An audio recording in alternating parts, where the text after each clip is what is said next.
So it's really, I'm super happy to welcome Maike Hamann to give us a talk, and especially today because it seems like she started at Exeter almost a year ago on May 1st, 2020, whatever that was last three. And so it's this is really to celebrate the 1-year anniversary of like being recruited to this campus. So fabulous. So Maike is a senior lecturer in development and sustainability. He uses social ecological systems, to understand how nature contributes to and enhances human well-being.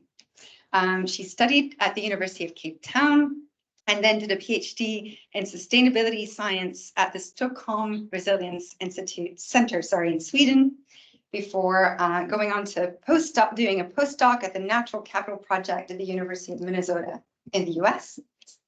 And then she took on a research position at the Center for Sustainability Transitions at Stellenbosch University, where she coordinated interdisciplinary work across resilience and development in the Southern African region.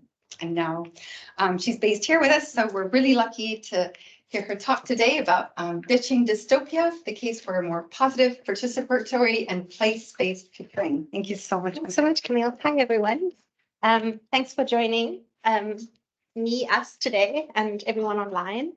Thanks for that introduction, Camille. I am very thrilled that it's been a year. I can't believe it. It feels like it's been 2 months, maybe. This year has gone so fast since I arrived here from South Africa, from the Center for Sustainability Transitions, where I was before. And a lot of the work I'll be presenting is also, is work that I did when I was there. So it definitely has a bit of a South African or Southern African flavor. But yeah, I wanted to talk today about some of the work I do, which is around futuring. So, and about this idea of maybe let's try to ditch the idea of dystopia and move more towards positive, participatory and place-based futures. And to begin with, I am going to have to just take us to the dystopia for a second, though. Like, we have to start somewhere. We're going to start in the sort of more negative realm. I don't have to tell you all here that things aren't looking so great, and that we are now, not just talking about dealing with a crisis, we're talking about dealing with many crises all happening at the same time, whether that be wildfires, pandemics, wars, storms, just climate change in general, and increasing polarization and extremism, and all sorts of things. And so the buzzword of the moment is polycrisis. And it's not just in the main sort of news. We see that also in the scientific work that's being done on biodiversity loss and just health impacts of climate change in general. And anyway, the UN is now kind of saying, like, oops, I think probably we won't be meeting the SDGs that we set for ourselves back in 2015 unless we do something rather radical by 2030. So the picture isn't great. But all of that. And I don't want to dwell on this because we also know that it's not great to dwell on the negative. There is a lot of research that shows that people with a more optimistic and positive outlook, they live longer, they have better outcomes in terms of cardiovascular health and all sorts of things. So it's really like on a sort of physical, personal level, it can have quite an impact, on you, how you think about the world. But also just generally, if we're talking about actually making changes and trying to improve things, there's a lot of research now about how do we communicate and message better about the world and the current state of the world, because a lot of work has been done on finding that negative messaging can be effective for some audiences, for other audiences very much not so. It depends a little bit on the sort of starting criteria and what people believe in going into it, and sort of there are interesting studies that are done on the link between behavior, psychology, climate action, etc. We know that there is a lot of eco-anxiety around, whether that be in ourselves or in our students, or so I think there's a lot here. I haven't shown you a specific this leads to that, because the evidence is there's a lot of different research showing different things depending on who you're targeting with your messaging, what works. But what I'm trying to say with all of this, I think, is that we should be using the whole toolbox, not just focusing on driving home the urgency, the negative messages, but there is also a place for thinking more positively and showing positive outcomes, showing solutions-oriented messaging. So a lot of this back in 2016 led a bunch of people who think about transformations, who think about how change happens, who think about transitions, to initiate this project and write this quite influential paper in Frontiers on bright spots. They titled it Bright Spots, Seeds of a Good Anthropocene. So the idea behind this initiative, which started in 2016, was that there are good things happening. There are these seeds being used metaphorically, that are all over the world, which could be social initiatives, they could be technologies, tools, they could be projects or organizations or movements or ways of thinking that are already happening. They're probably happening sort of at the very local level. They're not particularly well known, maybe beyond the region, but they are happening and they are contributing to the creation of a better, more just, more sustainable future. So the idea is, let's try and identify those seeds. Let's make a map, for example. Let's start with that. Let's make a database of these seeds. This is just a map from the website, goodanthropocenes.net. You can zoom into those dots. Some of those dots look like one dot, but there's actually many more behind it. And it's not just about being like, no, look, good stuff is happening. Let's be all Pollyannish and sort of naive about it and just let's forget about the bad stuff. That's not the point. The point is the kind of theory of change behind this, if you will, is that these seeds can grow. So then people who are interested in these transitions and transformations start talking about scaling up, but also scaling out, and scaling deep, and all sorts of scaling that you can, that individual seeds can do, but also importantly, different seeds can interact with each other.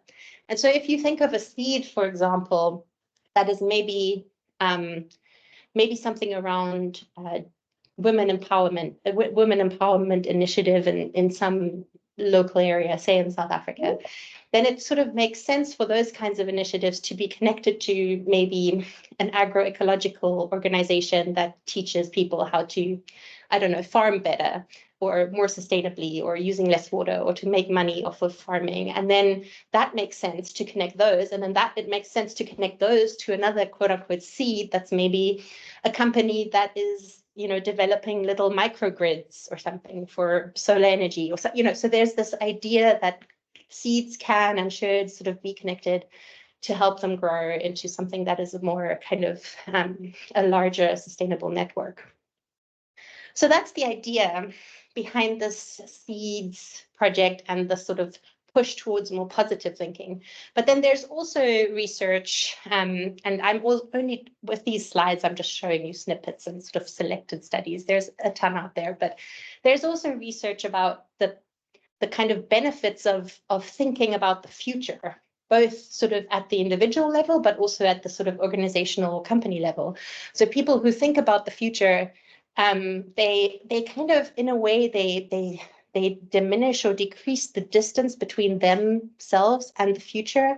And by doing that, it becomes sort of more real and more, they think about their decisions in a different way. So people who think about the future often make much more sort of, they invest more in the future, they make sort of longer term decisions, they're not as prone to making sort of short-term, impulsive, potentially costly decisions, and they avoid future harm. So there is something about individuals who sort of regularly think about the future. Of course, there's nuance there as well, because again, if you think too negatively about the future all the time, that's also not great and can cause anxiety. But generally, if you're thinking about futuring and thinking about, what future thinking is, that something that is interesting or useful even. I like this quote from someone from 2,000 years ago. So it's not new.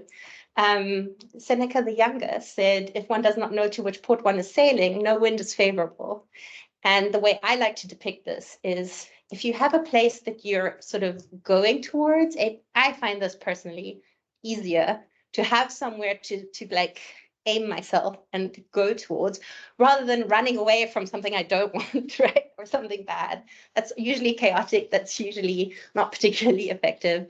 So it's this idea. It's like, okay, let's try and think about where we want to go, right? And that's what futuring is sort of about. It's a verb, so it's a thing that we do. And it's a systematic exploration of potential futures, plural, because there isn't just one future. There is many, many different futures. And it's not about predicting the future, but it's about exploring different options and pathways. And importantly, it's not just about exploring sort of the thing that's over there and having sort of different ideas of what could be over there. But part of futuring is also exploring the how do you get there, which is what the pathways is about, because it can be quite difficult to connect to some future vision that seems very disconnected from the present. So part of futuring is also going through sort of exercises and thinking of how do we actually get to this future that we want to get to. And it's, again, like I said, it's a verb. So the kind of point of futuring is to make people realize that it's not something, the future isn't something passive that's over there that I'm kind of just going to happen to end up in anyway. It's something that you can work with in the present. And it's this idea of working with the future is really at the heart of futuring. So I'm just going to show you some visualizations that might help make some of this clear. I think a lot of it is also just common sense, but just to kind of reiterate that there is this idea that we're in the present, and then there are these multiple trajectories and pathways to different futures that are possible, all within this sort of cone of uncertainty, because we can't be sure what's going to happen, right?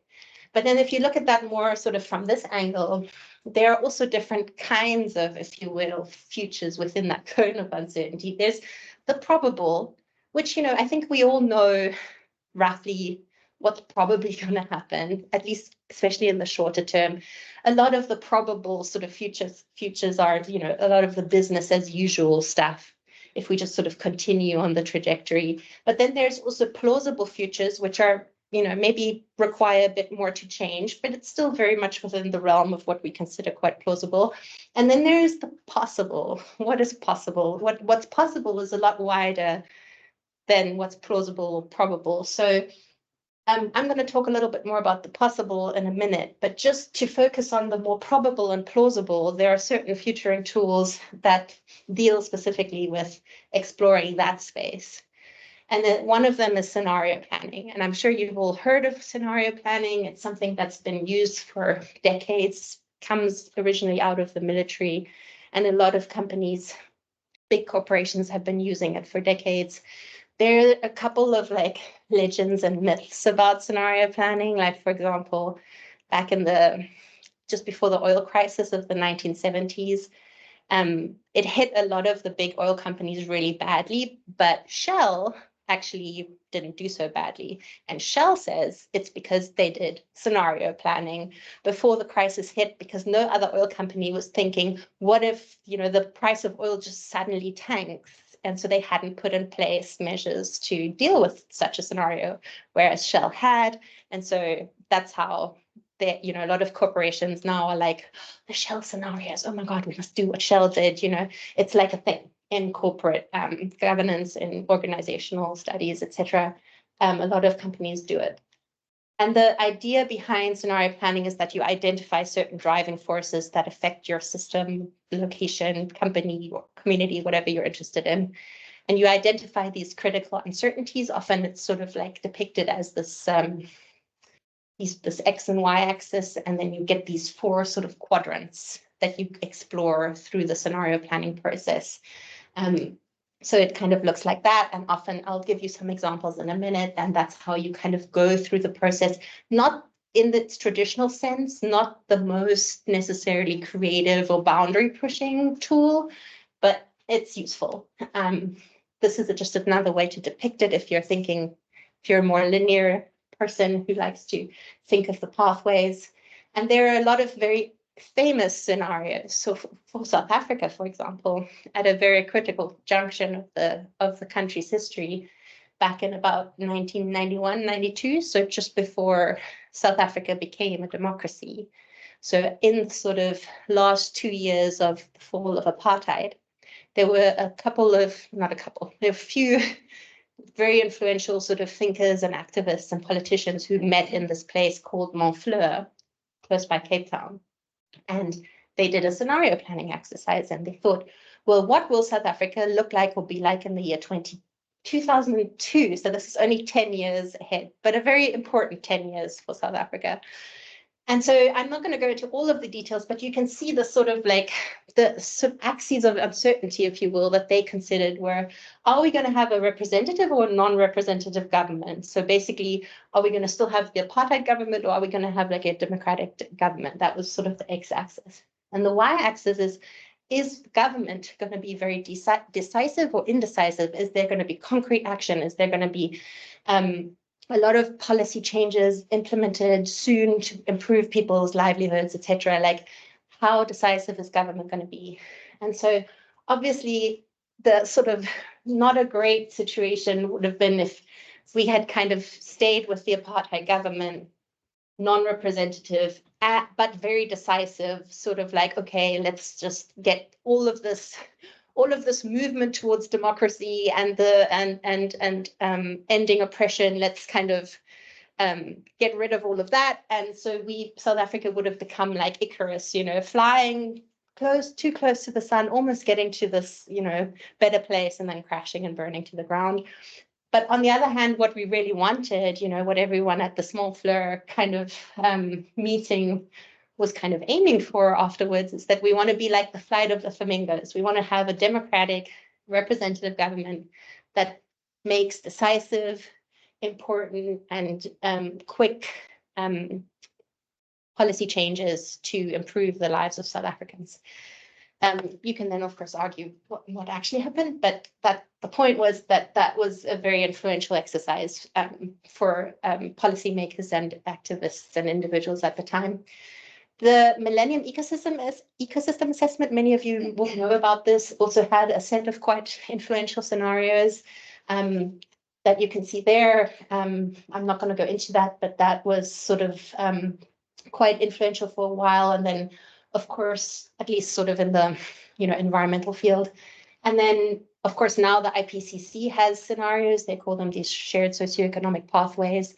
And there's lots of other scenarios out there that play a role in quite high-level policymaking. But the point is that there are so many scenarios you can come up with, right? That everybody's doing scenarios, which is great because scenarios should be very context-specific. But at the same time, they often follow certain narratives. So there are these things called scenario archetypes, which are these stories or narratives that kind of reoccur quite regularly in scenarios. And so one of them is continued growth. So as I said before, these are the sort of business as usual scenarios. What would happen if we just sort of continue doing what we're doing? And a lot of people would argue that something like green growth is actually just a continued growth scenario. It's not really changing anything much. It's just putting some green onto existing trajectories. Then there's the collapse scenario that's a very common one as well. And there's a ton of different collapse or dystopia stories and narratives out there. They make for very good Hollywood movies. And there's all sorts of, these are just some examples. If you want to read some cool scenarios for the ocean, you can go to radicaloceanfutures.earth. And then there's the disciplined scenarios. So the kind where you're like, oh, almost going to collapse, but then we get our act together and we all discipline, we turn ourselves around. And a lot of people will argue that the SDGs are actually that. The SDGs are kind of a disciplined scenario. If we could just get these things right, we'll be fine. And then there's transformative scenarios. And transformative scenarios are a little bit harder to kind of define, and I think transformation or truly transformative storylines are very difficult, and this comes back to that cone of probable, plausible, and possible, because what is possible is really difficult to think about if you're really pushing yourself, because it depends really strongly on very deeply held assumptions of what you value, your worldviews, the kind of myths and legends you believe in. And so it's almost like the iceberg model, right? It's like we kind of operate up here with, what we can see is happening, and we understand sort of the systems that are above the water But underneath, there's a whole bunch of things that influences how people think about themselves, about the future, about possibilities. And so if you think about this, my friend who I just love that he's walking half a dog. I don't know what's going on there, but I shouldn't judge because I could never paint even close to this. But this guy walking half a dog in the 14th century, if you were to ask him, what do you think the future is going to look like? I really doubt that he's going to be able to describe Singapore to you. It's just such a complete, how would you even, right? And that's not his fault. but similarly, what we think nowadays compared to our friend from the 14th century, our possible is already a lot bigger than his possible was. But do we know whether 500 years from now someone's going to laugh at us walking our dog thinking Singapore is the be all and end all? Like, oh, it's just an example. But so we've seen crazy changes happen over the last 100 years, but do we, what do we know? Is that it? So what's possible and what's truly transformative is quite difficult to kind of get a handle of. But that's what a good futuring process is supposed to push you in that direction, right? So that we actually expand our minds a little bit. If you come across some of these scenarios, there are often names of typical scenarios that get reused. So the continued growth I've mentioned, often people say business as usual, also something called market forces, you'll see a lot. Collapse, fortress world, barbarization, that kind of thing. If you think collapse or fortress world scenarios, it's the image is basically a wall with barbed wire. That's what those scenarios basically boil down to. Then the discipline ones, often they're called things like policy reform or global sustainability. And then the transformations ones are interesting because often they have the sort of eco-communalism or sustainability first or local sustainability flavor. So they're often about these local level sustainability initiatives that have sort of really just done well and sort of been connected up, which leads us back to this idea of the seeds, right? Because that's kind of the same idea that kind of underlies the seeds initiative. Again, reminding you the whole point of the seeds is also that they potentially can connect to each other and then grow from there. And so one of the things with this, as I mentioned before, one of the things that's quite difficult when you get people in a room and say, now imagine the future, usually people can come up with something. What's hard is asking people, well, now connect the present to that future. How do we get there? It's hard, but there are tools that you can use to make it a bit easier, especially if you're using them sort of in a participatory way in a group setting. One of them is the 3 Horizons framework. And I just want to quickly describe it because I think it's a nice way to think through how we get to futures. So if we start on the left-hand side with the y-axis, the pattern. So the pattern meaning the status quo, the things are how they are, the higher up the y-axis, the more sort of status quo they are, the more mainstream they are at the moment. And we're in the present here on the left. H1, the red, is the first horizon. This is where we are now. H1 is all about the current status quo, the current pattern.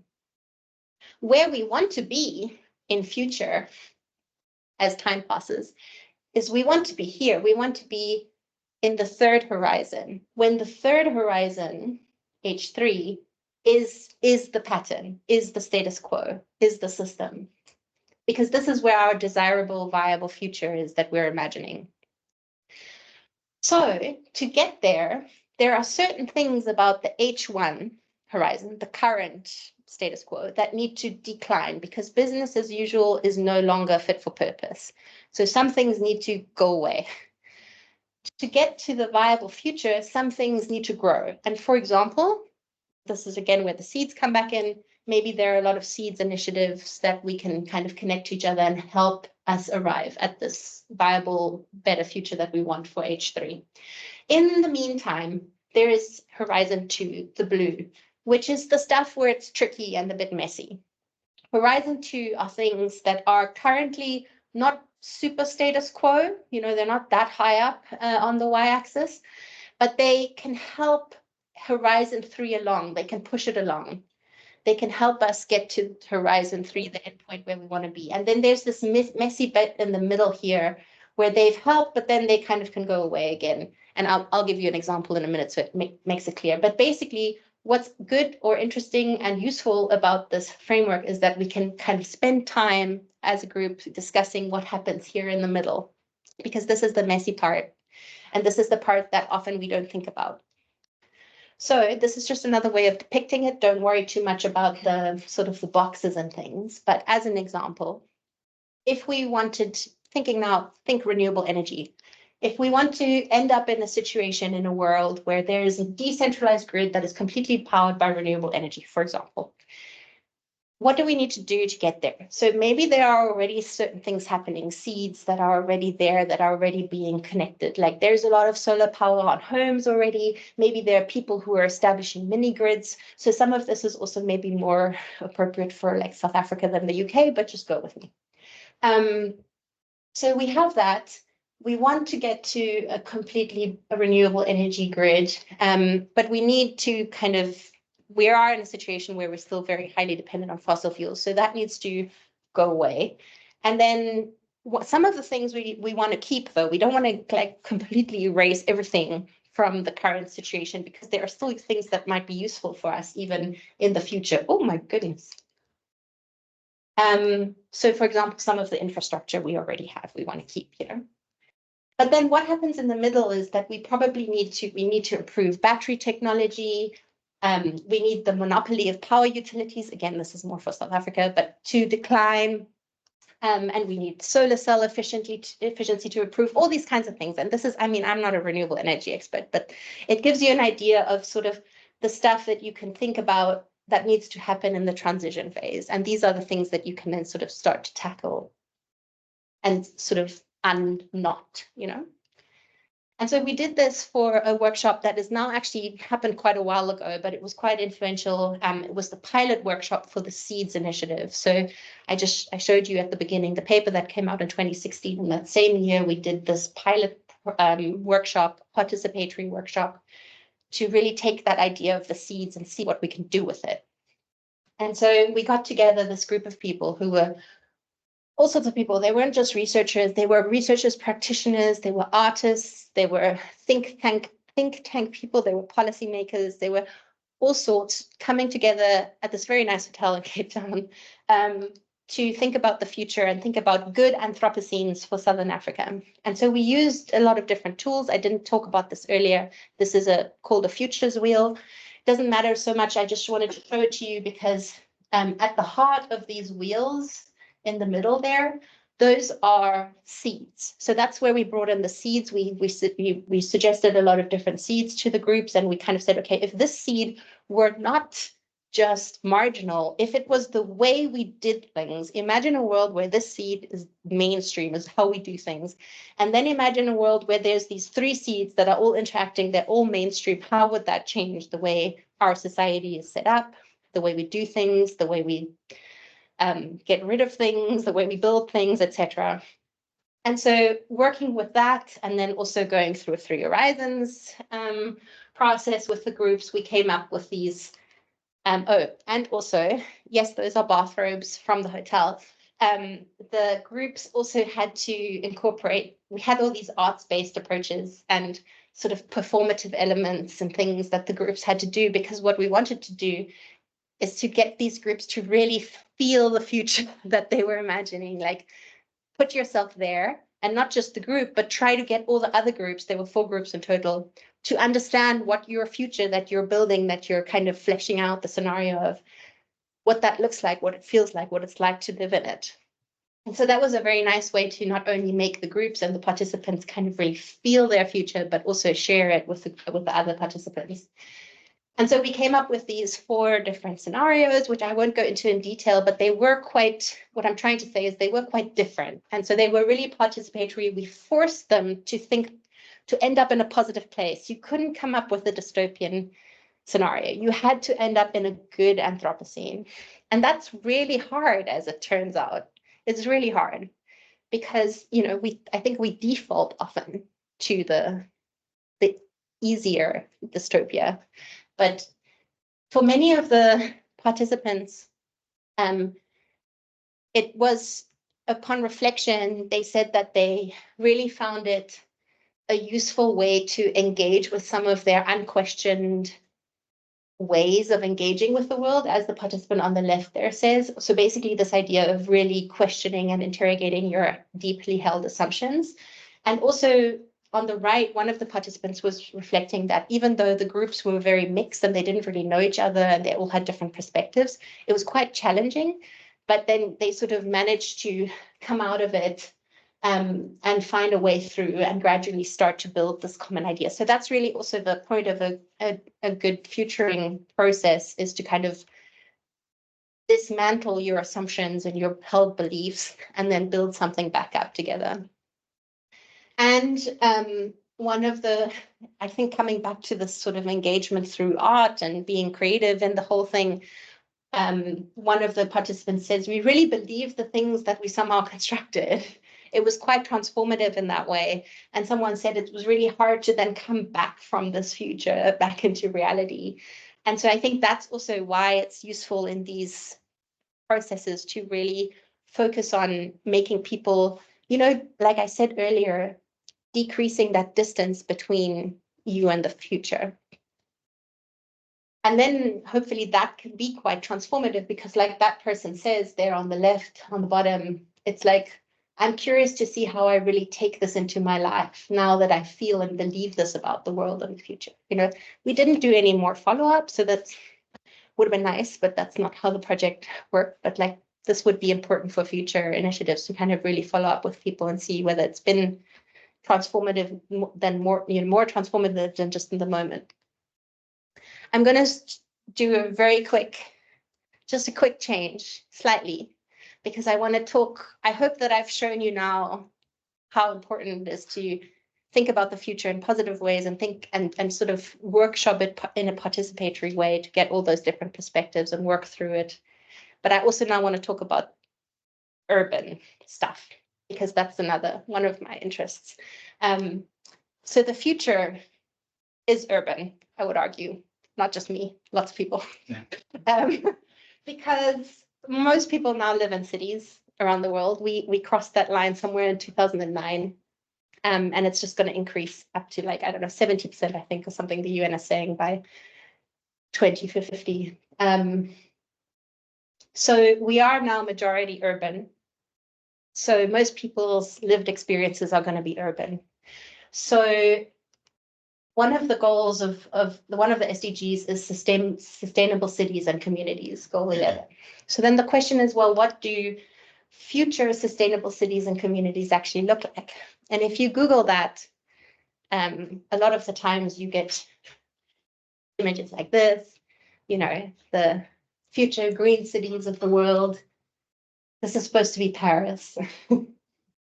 Sorry, I just think it's funny. You know, this, you know, these are the future cities, all green, all like public transport, all high tech, smart cities, eco cities, green cities, sponge cities, all sorts of cities, which is great. And it's, you know, I think there's a space for this kind of imagining.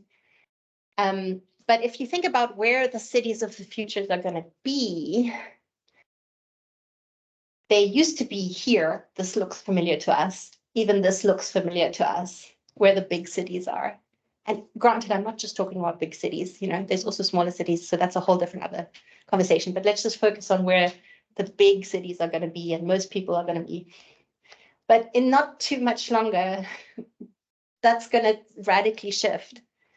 And the big cities are going to be in Africa and in South Asia.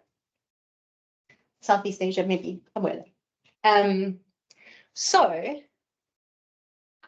this doesn't, does that look like an African city? I don't know. I can show you this this is the rendering of a future tech city for Nairobi, Silicon Savannah. It's this idea that Nairobi is going to have this like Silicon Valley type city. And this is one of the images. And to me, this doesn't look like a city in Kenya, it looks like Copenhagen or something like that. It doesn't, I don't understand. And it's not to say that these people who made these renderings are somehow not getting it. I think this is just how it is. There is a continent-sized hole, as my friend and colleague Laura Pereira likes to say. Africa is absent from the future. In almost every future, dystopian or utopian, there's a continent-sized hole in the story. Africa often ends up epitomizing the intractable, the mute, the abject, the otherworldly, an object apart from the world, or a failed and incomplete example of something else. So that is very common. And that's how a lot of African urban futures are depicted. It's changing, but there's still a lot of this. When I say it's changing, there are things like this that have come out. You know, this is Wakanda from Black Panther, Marvel movie, for any of you who don't know. These are stills from the film. This is already better. This already looks a little bit more like maybe this is, but it's still through a Western gaze, right? It's still an American depiction of a successful African city.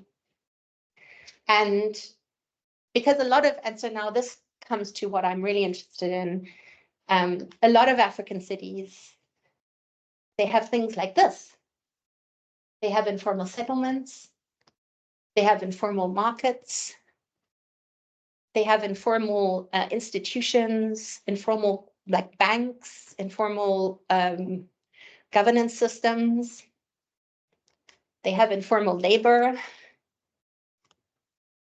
More than almost like 25% of the urban population of the world lives in informal settlements or quote unquote slums.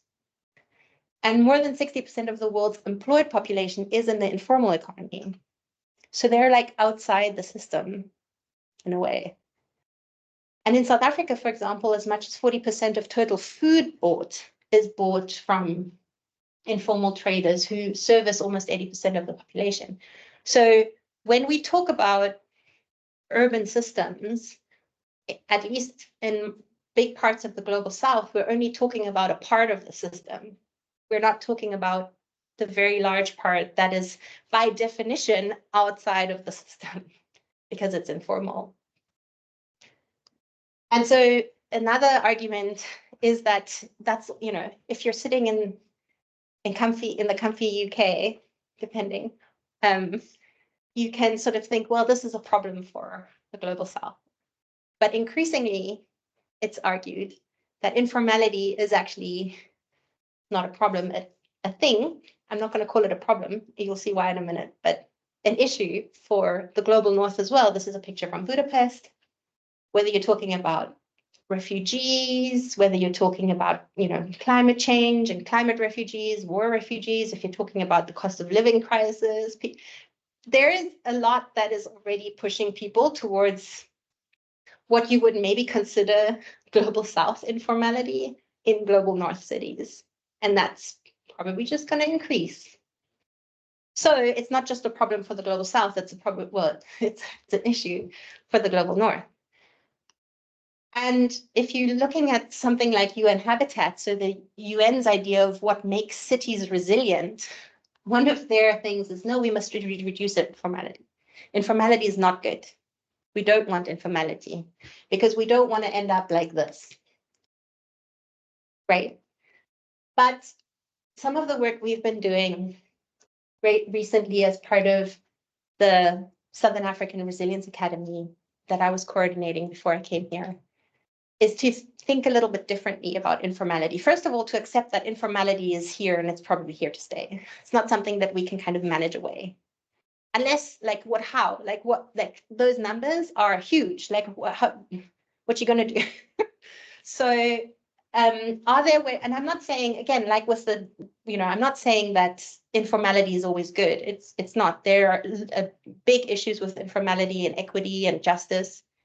But there are also things about informality that work for people. And so can we identify what those are? And much like the seeds, can we build upon the things that are already working? So can we not throw the baby out with bathwater, basically? because there are a lot of things about informality. I'm just showing you some products, like non-academic products that came out of this work, but there's also a paper that's in review that I'm happy to share later. There's a lot about informality and collaboration and governance that we can learn from Southern Africa and apply to other contexts. So then that begs the question, like, what will future sustainable cities and communities actually look like? And has there been enough engagement and visioning and thinking about what that will actually look like for where most people will be living in 20, 30, 50, 100 years? And I think the answer is probably no. So the call is, I guess, for more participatory, positive visioning to answer that question, or to at least get us to thinking about it more holistically and realistically. So the key takeaways from my talk now are to work with positive futures. Again, work with the futures, because it is work. It is a verb. And then to co-imagine and create these futures through participation and inclusion, because really the getting beyond your own sort of boundaries and your own deeply held assumptions in these processes is key to really explore the possible. And you need other people and other perspectives for that. And to really draw upon place and local seeds of change, if you will, because it's all linked, to move beyond these sort of imposed archetypes and dominant narratives towards really much more transformative, creative, and appropriate futures for the context that you're working in. And this applies whether you're working in Southern Africa, whether you're working in Cornwall, it's the same. So those are my key takeaways. Thank you very much. If you have questions, there's my email.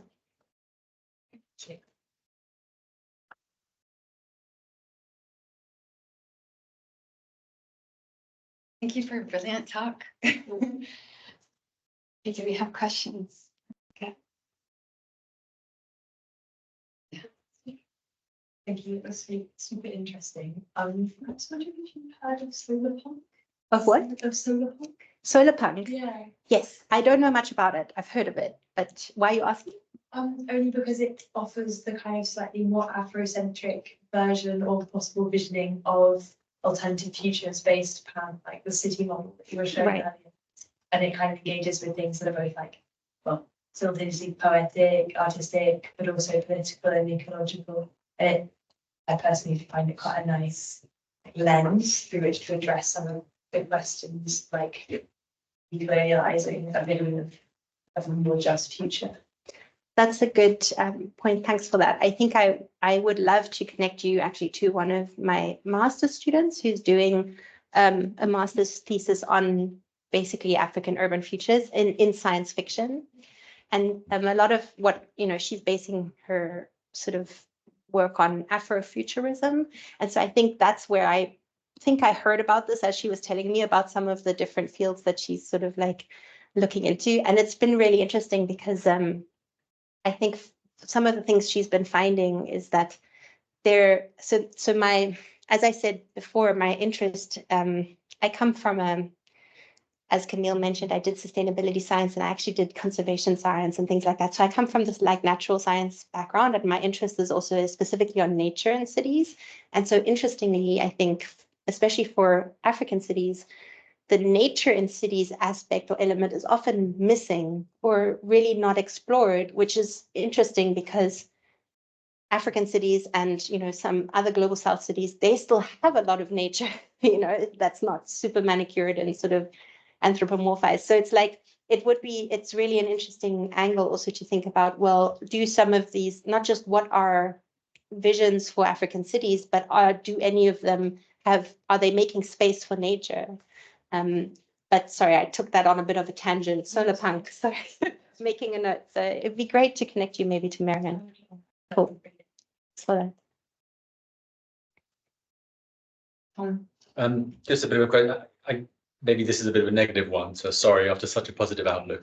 I think on reflection, I work a lot on bad seeds in a supposedly good anthropocene. I think that might be why I struggle with some of these elements. I think a lot of what a huge body of work is used to dismantling these ideas of win-wins, of these great conservation in particular interventions, that actually when you delve down, you really see that it is actually having negative impacts at a bit more of a local kind of scale and a local level.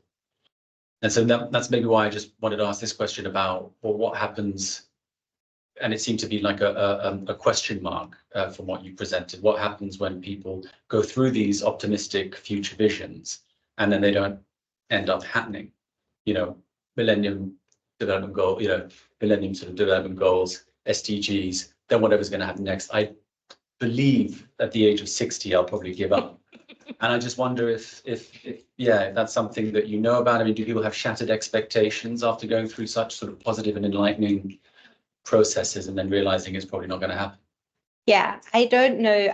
We haven't like monitored that specifically, but I totally hear what you're saying. And I think I was actually looking at some sort of related, not quite on point, but related to that. You know how it's like big now to manifest?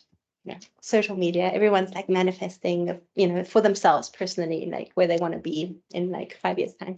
And there is actually some really interesting research that shows that it can be quite counterproductive, because people are like unrealistically, you know, they're like, oh my God, I'm going to have so much money in 5 years' time. I'm manifesting myself to be this rich person or whatever in 5 years' time. And then they're spending all this money because they think they already have it. It's like actually not, you know, it can really backfire. And I think similarly with these kind of going through these processes and then getting back to real life can be very almost traumatizing. But I think, so my one response to that would, I don't have a clear answer. I think it's, and with the SDGs also, I mean, what happens once people realize they're not going to, you know, we're not going to meet them, we just make the next set of goals, right? And then so the goalposts just change. Because there's also a lot of money behind all this stuff, and people need to get paid for things, you know. But on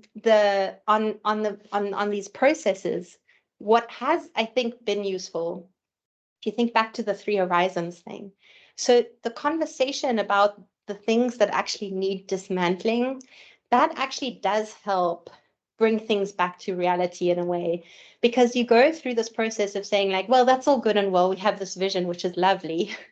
But to get there, there's a lot of things that need to change. And so I think that kind of, we had someone in that workshop who really brought that point home to us. He was like really interested in, he actually went on to become part of one of the governments, and I can't remember, one of the South American countries. He was really interested in policy making and changing and decision making, and the whole time he was like, yes, but how do we make it happen? I don't really care what's there. I want to know what the in-between steps are. And I think if you don't do that, and I think that's also been sometimes the problem with the SDGs, they're just like, we need to end poverty. Wow. You know, and then so that I think maybe that's been one of the learnings, is that you need both, right? Just like you don't just want the positive, you need the negative and the positive. You also need the future and the how to get there, you know. But apart from that, I really don't know. We have 2 questions online. Oh, 3. I think we have a first question, then we have Faye, and then Stefano. Who was the other person? And Claire Saunders. It was Claire. Claire, I think you're first. Hi there. I'm your new corridor buddy, Maike. I'm sorry I didn't walk up to the ESI. It just saves 10 minutes of one's life. Thank you so much for your talk. I'm really glad that I came along. I don't know if you know anything about the work that I do, but I've been doing lots of research on environmental activism for about the past 20 years, maybe nearly 25 years. And I've got to say that I really enjoyed this idea of planting seeds. And I do think that historically and at the moment, there are loads and loads and loads of seeds being planted. And, you know, if you look over the last 20 odd years, there have been some amazing initiatives, things like the Transition Towns initiative. There's been local Friends of the Earth groups, local greening groups, carbon conversations, stacks and stacks and stacks of staff.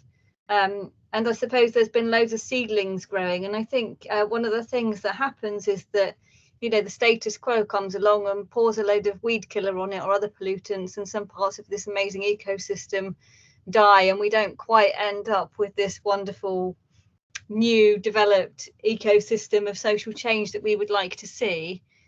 So I just wondered if I wondered two things really. One, I wondered if this idea of sort of like seeds can also look at the environment in which the seeds grow, because there has to be some challenging of the power systems that come along and plonk all that weed or tarmac over all of the new seedlings that are starting to grow before they're allowed to flourish. So I think looking at power and the status quo is really, really important. And then I also just wondered whether there's any scope within the approach to do some sort of like historical analysis to work out where and how and under which conditions certain seeds have grown into beautiful ecosystems and what has allowed that. And I do think there's a lot of overlap with social movement theory here. So we talk about social movements and spin-off movements, and then we write a lot about the outcomes of social movements, some of them intended, some of them not intended, and how they cause new episodes of social change and so on. And yeah, I just wondered what you thought about the idea of a historical analysis, and maybe whether you think, you know, there are some concepts in social movement theory that might be useful. So sorry, that ended up three things, didn't it? So the first one, how do you bring power in? The second one, historical analysis, do you see that as valuable? Because obviously you could learn lessons about how to make a system flourish. And then the third one was, you know, possibilities for collaborating in relation to social movement studies. I said more than I intended, sorry. But thank you very much. I really enjoyed your talk. Yeah, thanks so much. And I'm very happy to continue this conversation because I don't know if I have answers to all of that. I'm going to start in the middle with the historical kind of view. I think that's wonderful. I believe that in the ongoing Seeds project, there has been an attempt to try and identify some of these, what are the conditions under which the seeds flourish and grow.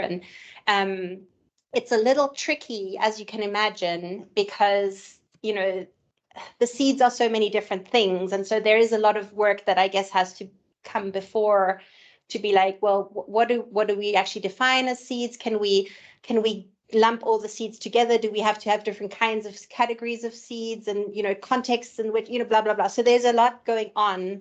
I can't tell you what the results of that are because I believe that it's like literally ongoing. I think there's a couple of postdocs working on that, but I can also happily connect you to some of those people who are working on that. That'd be great. I think that's a very valid and important point.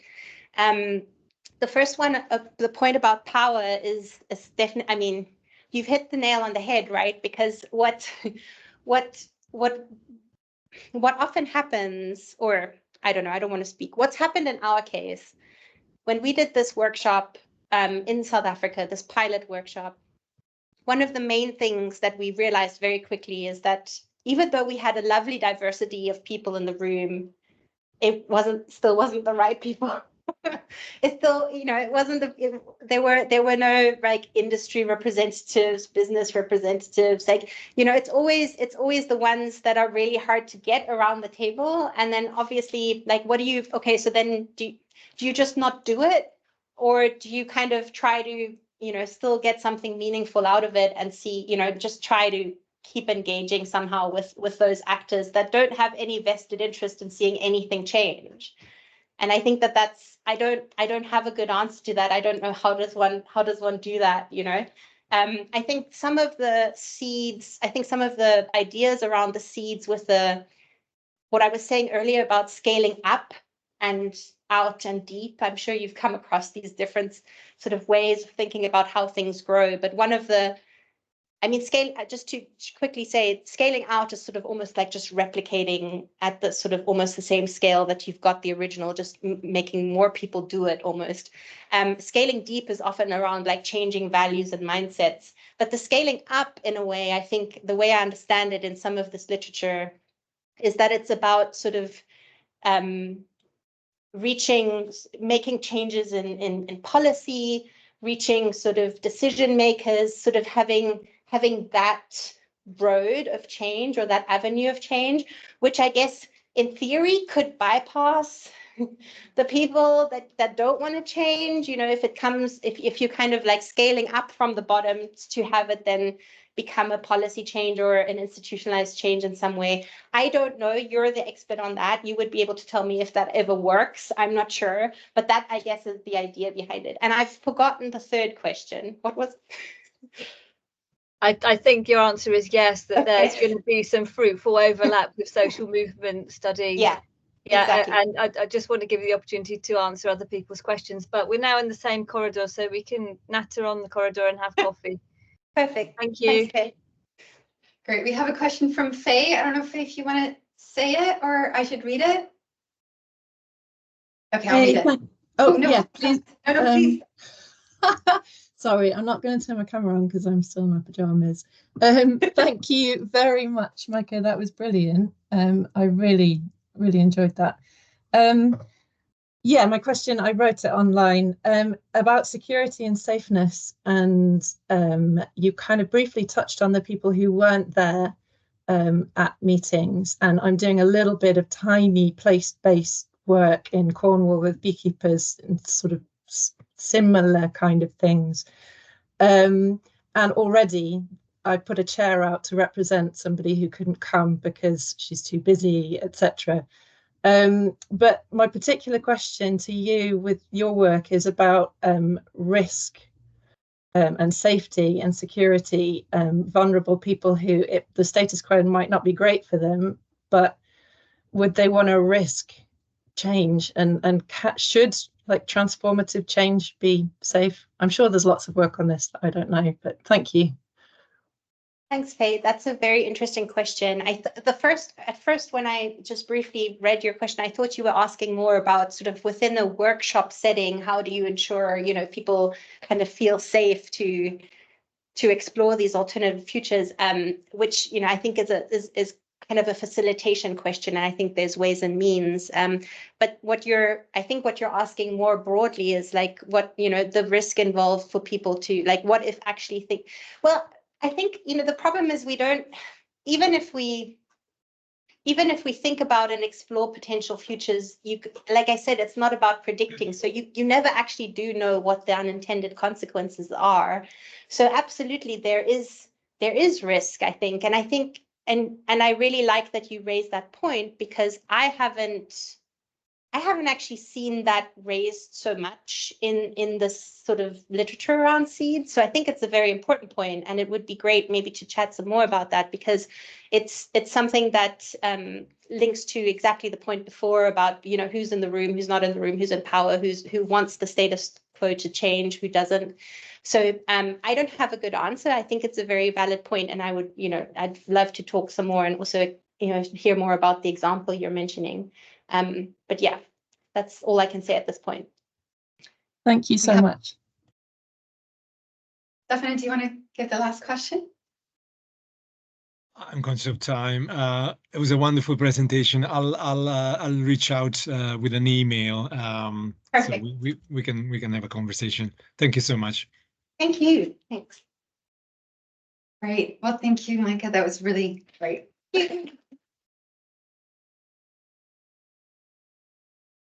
Okay.